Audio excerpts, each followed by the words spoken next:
Қайырлы күн достар. Бүгін біз сәбізден пирог дайындайтын боламыз. Достар, менің видеомды көрмес бұрын менің каналыма тіркеле кетіңіздер. Сонда менің рецептімді сіз бірінші болып көретін боласыздар.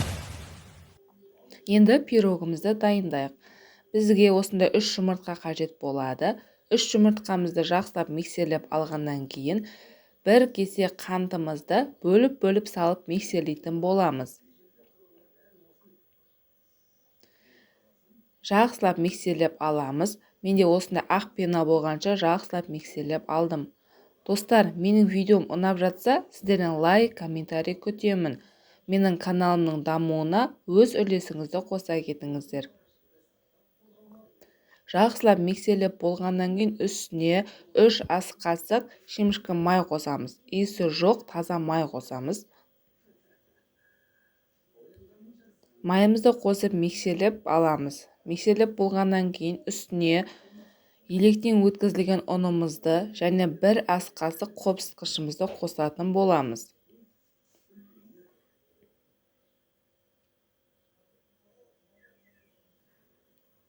Бұл пирогтың дәмі де өте ерекше болып шығады.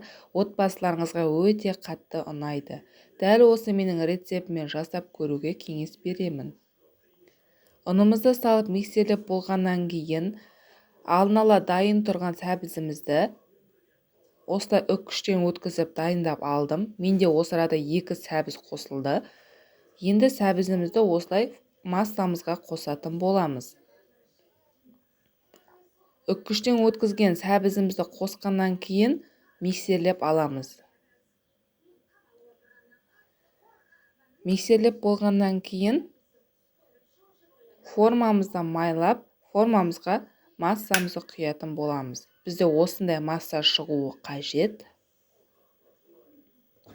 Асын үстіне жақсылап араластырып алып, формамызға құямыз. Қызып тұрған пеште 200 градуста 30-35 минут шамасында пісіріп аламыз.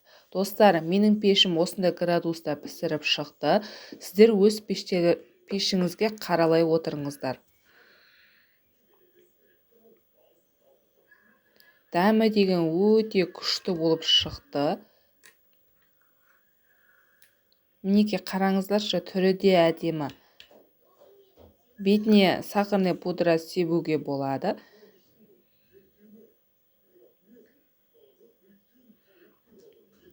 Сәбіздің ешқандай иісі, ешқандай шығып тұрған жоқ. Пирог деген сочный болып күшті болып шықты. Дәл осы менің рецептіммен жасап көруге кеңес беремін. Мінекей кесілген кезде де өте жұмсақ, күшті болды. Сіздермен болған Баян, назарларыңызға рахмет, ас болсын.